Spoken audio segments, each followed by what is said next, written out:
There is no excuse for the illegal killing of any bird of prey, and we unreservedly condemn all such acts. A statement this week, not from anti-field sports campaigners, but from 5 of the main organisations representing shooting and countryside sports in England and Wales.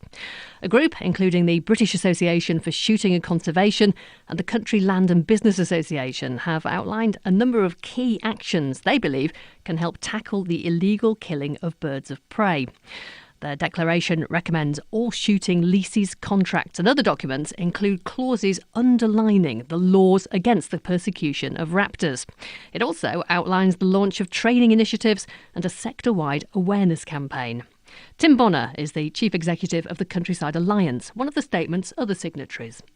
I think the education and the training is so critical in understanding that where there is conflict, and there is conflict, we have to be honest about this. That's why persecution has happened historically, and conflict between human interests and wildlife is always a very difficult issue.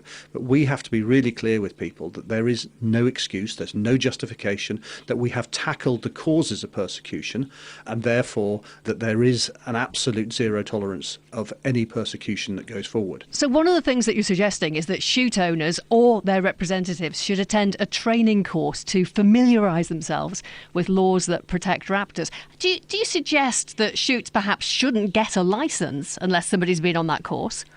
Currently, shoots aren't licensed at all, but there is a big drive towards self-regulation in shooting. But many people who follow shooting and the lives of raptors, I suppose, would say that that's just simply not working. I think we've got to be positive about these things. There is no way that you would have had the sustained revival of raptor populations as you have across a whole range of species if we still had the attitudes of our Victorian great-grandfathers. And we don't. But no one's expecting that we have got the attitudes of our Victorian great-grandfathers, have we? No, but absolutely. We still do see raptor persecution. I mean, it is still evident.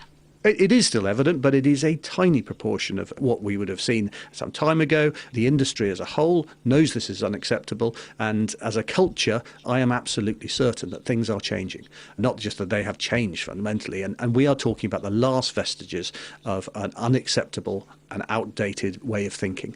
I just want to ask about the training again, I suppose, because are you really suggesting that people are killing raptors because they don't understand that it's illegal?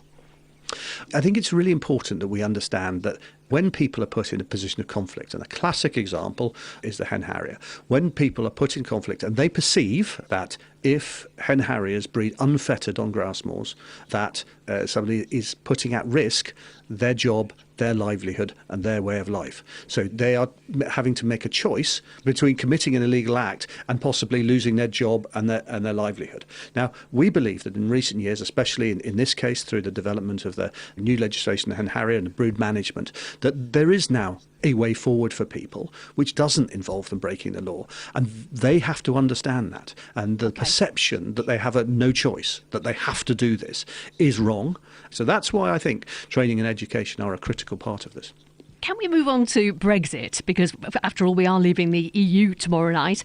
You've recently had a meeting with Stephen Barclay, the Secretary of State for exiting the European Union. Can I ask, what were you discussing with him? Well, we discussed a whole range of issues, obviously. But I mean, the big issues, I suppose, how we bring the Habitats Directive, or the Birds Directive and other legislation into UK law, and what are the opportunities and what are the threats of divergence potentially in the future from that. And so there's broad questions like that, which are critically important for the future management of the countryside. But also there are some very practical issues. We have a huge trade in pheasant and partridge and game meat into the EU, ensuring that in the first instance that remains possible and that the demand that is there in France, Belgium and other European countries can be met. But also, in the future, how possibly can we add value? And was it a constructive meeting? Did the Secretary of State appear to hear what you were saying? Absolutely, and I think he's 2 days away, 1 day away now from having his department abolished. I've never met a Secretary of State who is so keen on having his department abolished. By the way, it's a rare thing. Well, not that they admit to it anyway. That's Tim Bonner from the Countryside Alliance. The RSPB, the Royal Society for the Protection of Birds, is sceptical that the joint statement issued by the 5 shooting and countryside groups will have any impact. In their own statement, they told us real change and regulation will speak louder than any words or promises. Self-regulation has repeatedly failed. We now need concrete steps to make shooting operate within the law. You may well